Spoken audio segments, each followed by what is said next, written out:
Assalamualaikum warahmatullahi wabarakatuh. Hadrat Nabi Mustafa Muhammadin sallallahu alaihi wasallam wa alihi wa sahbihi wa dzurriyyatihi wa ahli baitil kiram. Wa ila hadrat Syekh Abdul Hamid Hakim nafa'allahu bihi bi ulumihim fid darain amin ya rabbal alamin. Al-Fatiha.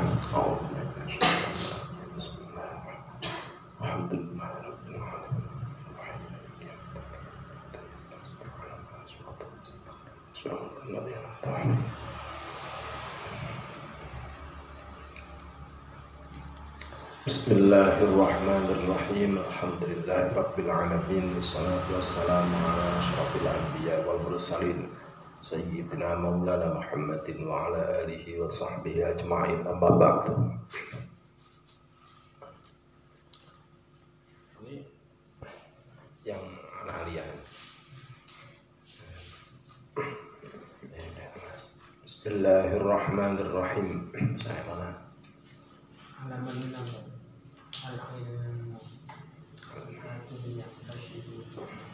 Bismillahirrahmanirrahim. Al-ilmu adapun ilmu. Al-ilmu adapun ilmu itu sifatun suatu sifat. Al-ilmu adapun ilmu itu sifatun suatu sifat yang kasifu yang menjadi tersingkap. Yang kasifu yang menjadi tersingkap biha dengan sifat. Biha dengan sifat apa al-matlubu sesuatu yang dicari. Apa al-matlubu sesuatu yang dicari ingkisyafan dengan tersingkap ta'aman yang sempurna. Ingkisyafan dengan tersingkap ta'aman yang sempurna. Wal jahlu adapun bodoh atau tidak tahu. Wal jahlu adapun bodoh atau tidak tahu itu adabul ilmi ketiadaan tahu. Itu adabul ilmi ketiadaan tahu bisyai'i dengan sesuatu. Wadhannu adapun dugaan. Wadhannu adapun dhon itu al-idraku usaha menemukan. Itu al-idraku usaha menemukan. Ar-rajihi al-idrak gini-gini ya enaknya ya. Itu al-idrakur rajihi usaha menemukan qaul yang unggul. Itu al-idrakur rajihi usaha menemukan qaul yang unggul li ahadil amro ini untuk salah satu dua perkara. Li ahadil amro ini untuk salah satu dua perkara. Wal wahmu adapun salah duga atau salah cipta. Wal wahmu adapun salah duga atau salah cipta itu al-idraku usaha menemukan. Itu al-idraku usaha menemukan al-marjuhu qaul yang diunggulkan. Al-marjuhu qaul yang diunggulkan ya hadil amro ini untuk salah satu dari dua perkara. Wasyaku adapun ragu-ragu. Wasyaku adapun ragu-ragu itu al-idraku usaha menemukan al-mustawi yang sama. Al-mustawi yang sama bainal amro ini diantara dua perkara.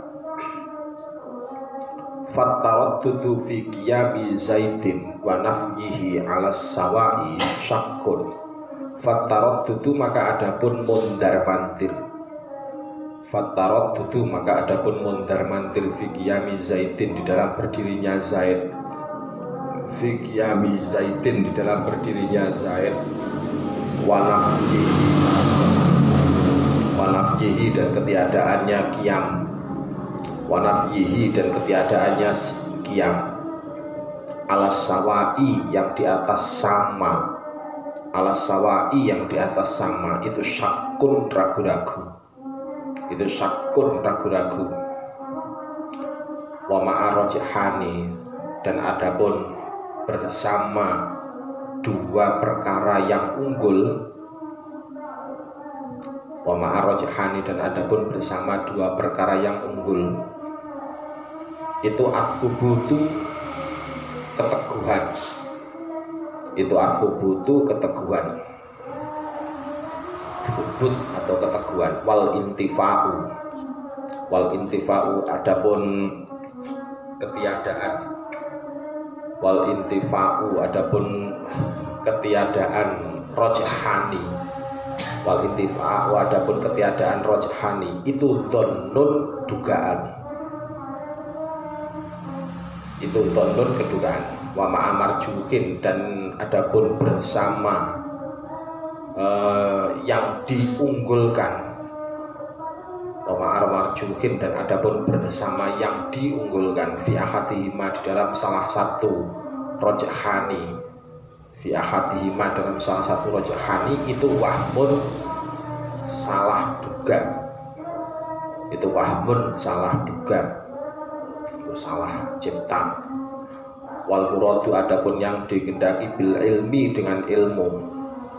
Wal muradu adapun yang dikehendaki bil ilmi dengan ilmu fi ta'rifil fikhi di dalam definisinya fikih, fi ta'rifil fikhi di dalam definisinya fikih itu yusmilu memuat apa ilmu, itu yusmilu memuat apa ilmu adzanna akan dugaan, adzanna akan dugaan.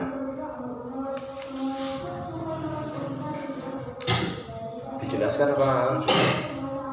Ini soalnya sebenarnya ini kalau dijelaskan panjang, tapi ini kan untuk teknik dasar dulu, untuk dasar dulu. Sebenarnya ini penjelasannya panjang sekali. Nah, coba sama lihat untuk yang definisi ilmu fikih kemarin, wastilahan al ilmu. Jadi al-fiqhu lughatan al-fahmu, seperti lafaz faqahtu kalamaka ay fahamtuhu. Wastilahan al-ilmu bil ahkamis syar'iyyati allati tariquha al-ijtihad. Dengan secara fikih itu adalah faham. Kalau secara bahasa pengertiannya adalah faham, seperti lafaz faqahtu kalamaka, aku faham dengan apa yang kamu ucapkan, kan begitu. Ya kan, definisinya kan begitu. Ini definisi fikih secara lughah kemarin sudah. Jadi kalau misalkan kok mengucapkan fikih itu apa? Fikih itu artinya adalah faham. Ngerti. Nah, tapi kalau fikih itu kok sudah disebut sebagai ilmu. Kalau fikih itu kok sudah disebut sebagai ilmu, maka secara istilah pengertiannya ilmu itu, pengertian ilmu fikih itu adalah al ilmu bil ahkamis syar'iyyati. Pokoknya kalau ada orang kok nyebut fikih sebagai ilmu, maka itu maknanya adalah ilmu bil ahkamis syar'iyyati, ilmu tentang hukum-hukum syara, kan begitu ya. Jadi ilmu tentang hukum-hukum syara.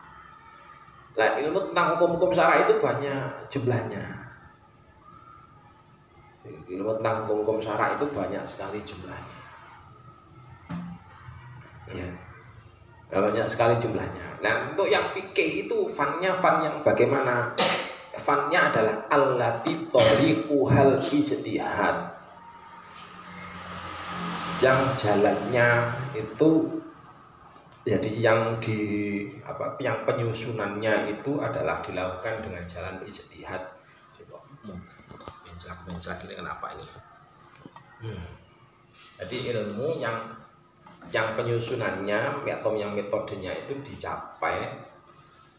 Jadi yang metode penyusunan kitab fikih itu dilakukan dengan jalan thariquha al-ijtihad. Jalannya adalah dengan menggunakan jalan ijtihad.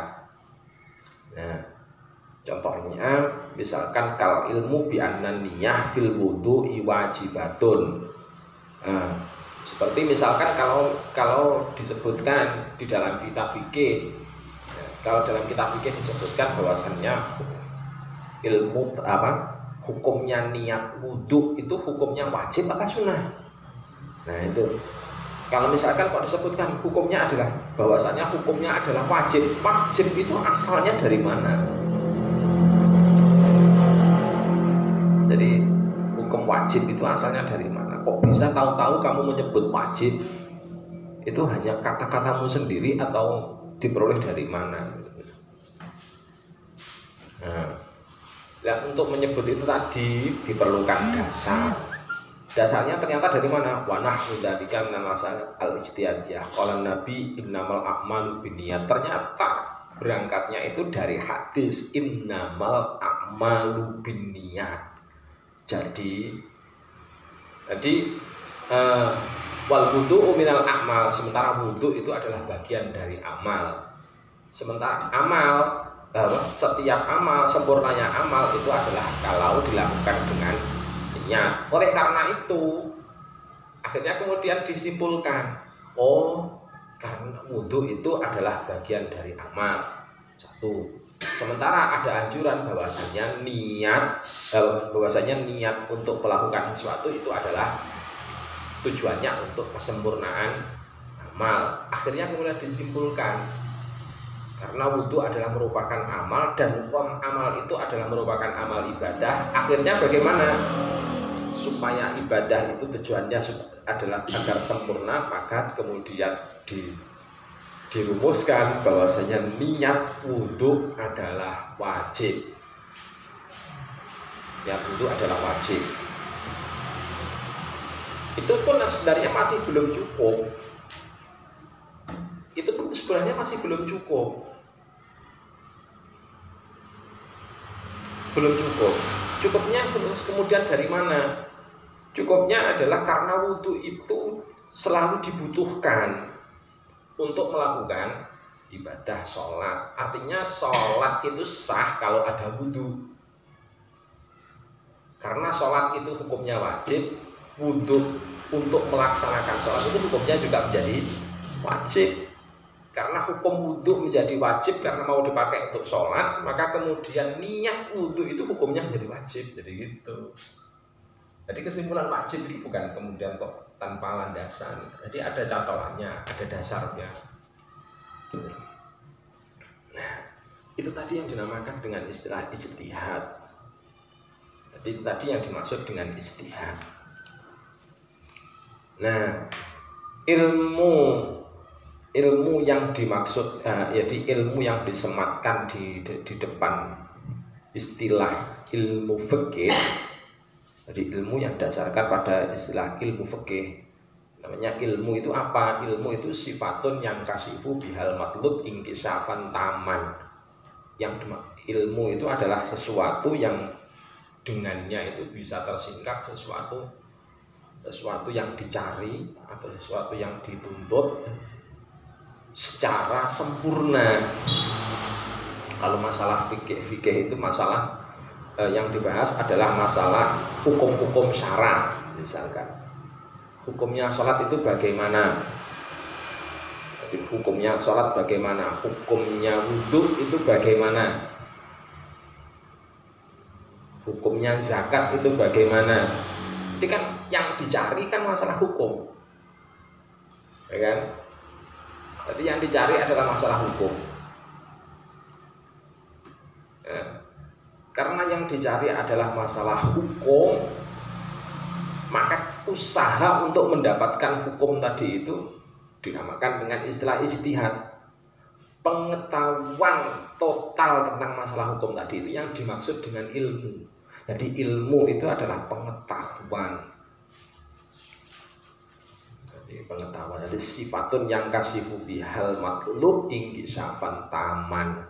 Jadi pengetahuan sehingga kemudian menjadi sesuatu hukumnya, sesuatu yang tengah dicari itu akhirnya kemudian tersingkap dengan pengertian terbuka, dengan singkapan yang sempurna. Contoh lagi, misalkan satu ketika teman ditanya, boleh enggak orang jalan-jalan terus kemudian kencing mampir di masjid? Boleh apa tidak? Nah itu untuk bisa merumuskan hukum itu maka diperlukan pengetahuan. Dibutuhkan pengetahuan tentang apa? Ya pengetahuan tentang dalil, ya kan? Dibutuhkan pengetahuan tentang dalil. Artinya kalau misalkan pengen membuka masalah itu tadi, Sampean harus mengumpulkan dalil-dalil dulu. Harus mengumpulkan dalil-dalilnya dulu. Dalil yang berkaitan dengan masalah penggunaan air di masjid. Yang kedua, dalil tentang masalah apalagi kira-kira sifat air yang dipergunakan di masjid. Harus dikumpulkan dulu semuanya. Terus kemudian statusnya orang yang jalan-jalan terus kemudian mampir di masjid, statusnya sebagai apa? Apakah orang statusnya ini sama dengan jamaah masjid? Dalil-dalil ini kan harus dikumpulkan semua. Setelah dalil-dalil ini dikumpulkan, kemudian akhirnya tahu. Sama kan akhirnya tahu, menjadi tergambar. Oh iya, ternyata dalilnya kalau untuk orang yang orang yang jalan-jalan terus kemudian mampir ke masjid, statusnya itu adalah orang yang menggunakan jasanya masjid. Artinya dia itu tidak sedang ibadah di masjid. Sementara air yang terdapat di masjid itu diperuntukkan untuk orang yang ibadah di masjid. Tujuannya untuk memakmurkan masjid. Artinya orang yang datang ke masjid ini dengan orang orang yang datang ke masjid gara-gara jalan-jalan terus kemudian pengen kencing mampir ke masjid, dengan jamaah masjid statusnya berbeda. Jadi statusnya berbeda karena ada perbedaan status. Sementara air yang terdapat di masjid itu disediakan untuk orang yang jamaah di masjid, bukan untuk orang yang jalan-jalan kemudian kebelet kencing mampir ke masjid. Berarti harus ada penggunaan oleh orang yang tidak diperuntukkan airnya tadi itu adalah termasuk tindakan gosok. Tindakan gosok. Dia menggunakan sesuatu yang tidak diperuntukkan untuk dirinya, ya kan? Air di masjid itu apakah diperuntukkan untuk orang yang jalan-jalan kebelet? Kan enggak. Ya kan? Nah, dari situ kan berarti sudah tergambar. Sampai kan sudah tergambar pengetahuannya. Oh, berarti hukumnya harusnya begini. Nah, itu yang namanya tergambar pengetahuan tadi, itu namanya adalah sifatun yang kasifu bihal makhluk ingkisyafan taman. Jadi sesuai dengan dalil yang kamu kumpulkan, sebanyak dalil yang kamu kumpulkan, di situ kamu akan tahu gambarannya. Oh, ternyata hukumnya begini. Jadi itu. Ini status yang dinamakan dengan istilah statusnya ilmu dalam fikih. Yang kedua al-jahlu. Kalau al-jahlu itu bagaimana? Al-jahlu itu sama sekali nggak tahu dalil, tapi tahu-tahu tiba-tiba memutuskan dalil. Nggak tahu dalil, tahu-tahu memutuskan hukum. Lama sekali nggak pernah ngaji, tahu-tahu seenaknya saja bilang masalah suatu hukum. Kan jahlu. Jahlun itu nanti kalau di kitab yang kedua itu ada di jilid sani, juz yang kedua itu ada pembagian, ada yang namanya jahlul murakkab, ada yang namanya jahlul basit. Jahlul murakkab itu nggak tahu, super nggak tahu lah namanya. Bodohnya itu bodoh yang super, double. Jalul murakkab kan artinya bodoh yang double. Ya kan? Jalul murakkab sama sekali nggak tahu tentang masalah dalil, tahu-tahu memutuskan hukum, itu kan namanya jalul murakkab. Kalau jahlul basit itu bagaimana? Jahlul basit itu masih ada tahu-tahu sedikit karena pernah ngaji, tahu-tahu sedikit, namanya jahlul basit, jahlul tengah-tengah. Terus kemudian itu ya, jadi lawannya dari ilmu itu adalah al-jahlu, lawannya dari tahu itu adalah tidak tahu, itu lawan. Jadi al-ilmu lawannya adalah al-jahlu. Nah, di antara ilmu dan di antara jahlu itu ada beberapa pengetahuan lain. ada beberapa pengetahuan lain. Pengetahuan lainnya berupa apa? Ada dzon. Jadi di antara ilmu dan di antara jahlu itu ada dzon, ada syak, ada waham. Perhatikan sini. Jadi di antara ilmu dan jahlu itu ada pengetahuan lain. Ada dzon, ada syak, ada waham. Dzon itu apa? Dzon sering diartikan sebagai persangkaan gitu saja. Nah, persangkaan yang bagaimana? Persangkaan di situ disampaikan al-idrakur rajih li ahadil amroini, menemukan sesuatu yang diunggulkan. Jadi ada sesuatu yang unggul, yang diketahui. Dia datang apa enggak ya? Oh, datang. Apa buktinya kalau dia datang? Itu kelihatan dia misalkan kan dia sedang jalan itu, oh, dan bawa kitab itu, oh, berarti sudah ada dugaan dzon, namanya dzon. Dia datang apa enggak ya? Oh, datang. Buktinya apa? Itu ada suara di samping. Nah, ini namanya dzon, ya kan? Sampai belum tahu orangnya, tapi sampai sudah bisa menduga, ya kan? Sudah bisa menduga. Nah, dzon. Di bawahnya dzon ada syak. Syak itu maknanya adalah ragu-ragu. Kalau ragu-ragu itu al-idrakul mustawi bainal amroin, antara benar dan salah itu sama. Ini bener apa enggak? Sama. Statusnya antara benar dan tidak itu sama. Ini 2 rakaat apa? Sudah 3 rakaat ya? Enggak ada korinahnya sama sekali. Nggak ada bukti sama sekali untuk bisa memperkuat salah satu. Nah, kondisi yang sedemikian ini namanya syak, ragu-ragu. Ada 2 timbang. Ini tadi yang kecipratan, ya, yang kecipratan kencing yang mana ini? Timbangnya sama, ukuran airnya juga sama. Bingung sampean. Padahal sampean itu barusan memasukkan timba itu ke dalam ruangan yang di situ ternyata ada timba lain yang warnanya sama, ternyata juga berisi air yang sama. Padahal sampai yakin bahwasanya salah satunya adalah yang ada yang kecipratan kencing misalnya. Dan sampai karena setelah memasukkan itu terus kemudian keluar lagi, habis itu ternyata digeser-geser sama orang timbanya, dipindah. Sampai masuk lagi mau menggunakan air timba. Nah, bingung sudah karena sudah berpindah posisi, ya kan? Sampai bingung, loh ini teman yang kena najis yang mana ini?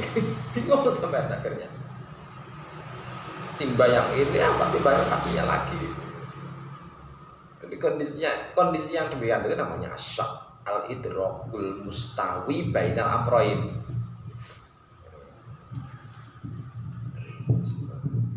Nah, kalau yang waham itu malah al-idrakul marjuh bainal amroin. Li ahadil amroin. Paham itu menemukan sesuatu yang sifatnya marjuh. Marjuh itu sesuatu yang diunggul-unggulkan, padahal aslinya tidak unggul tapi diunggul-unggulkan. Jadi kan marjuh. Nah, statusnya waham ini biasanya adalah lebih banyak salahnya dibanding dengan benarnya.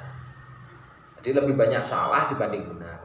Jadi kalau misalkan kok di skala di antara 5 yang tadi, al ilmu wal jahlu wal dzannu wal wahmu wasyakku, kalau misalkan di skala kebenaran benar yang 100% itu dinamakan dengan istilah ilmu.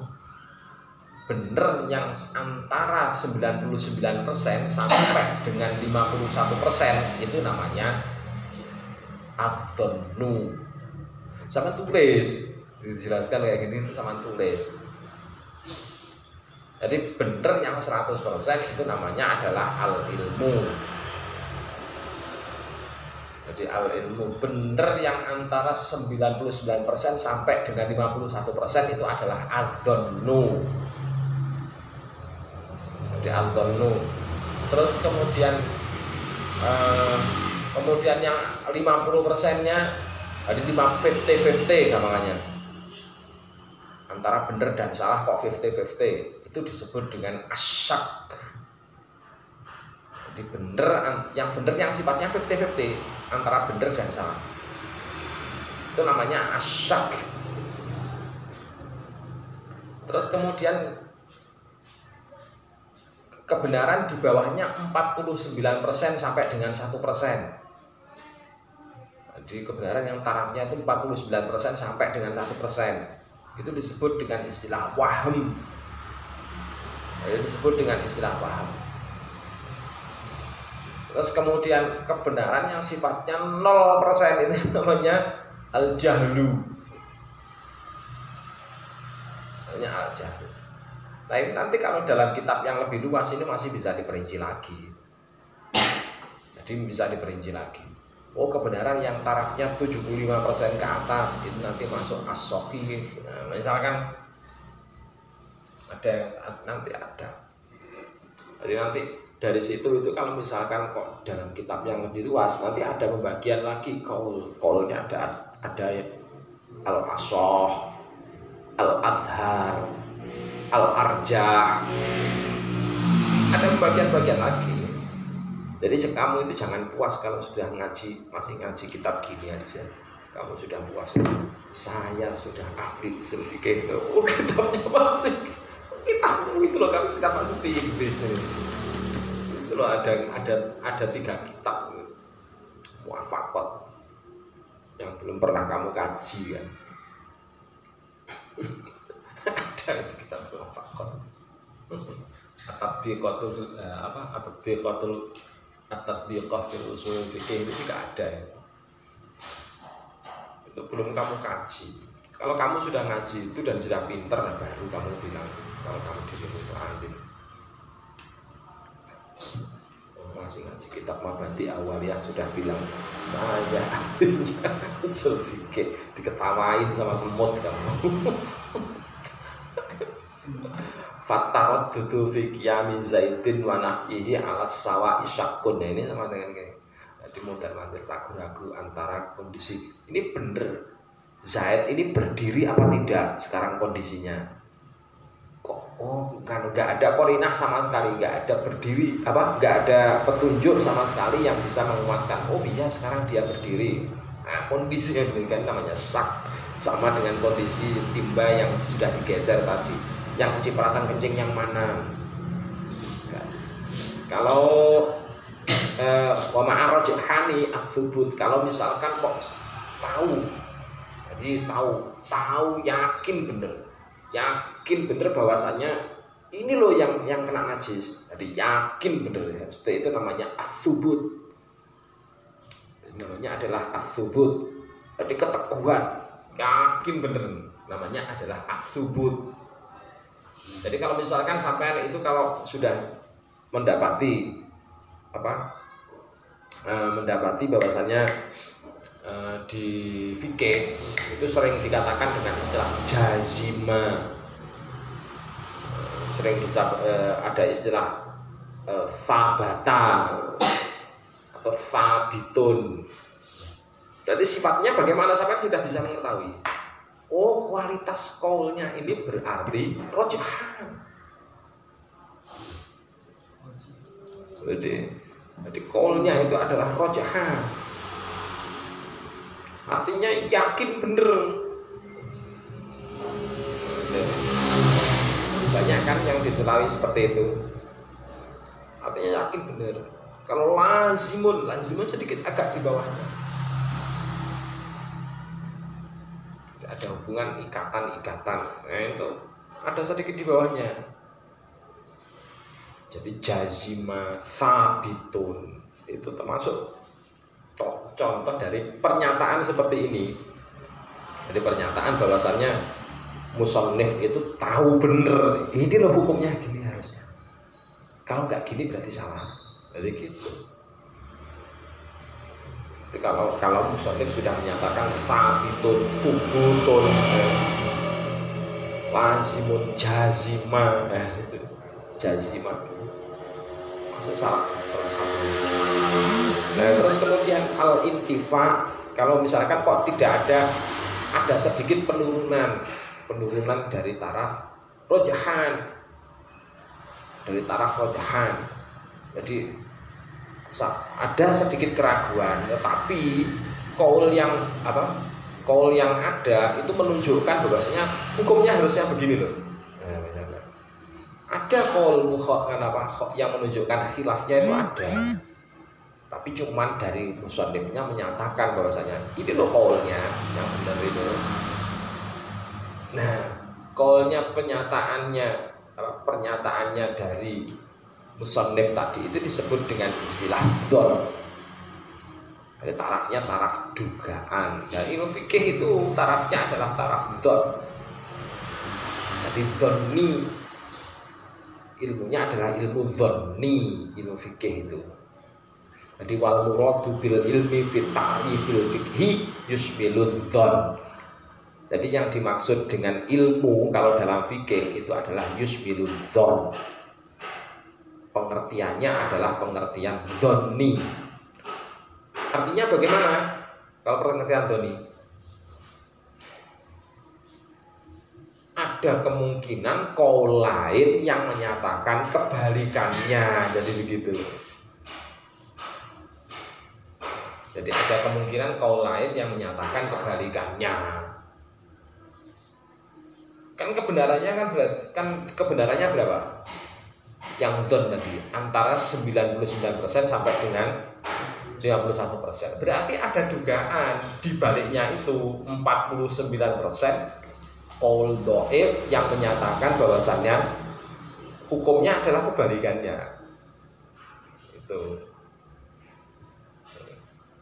Ini padahal masih menjelaskan satu paragraf.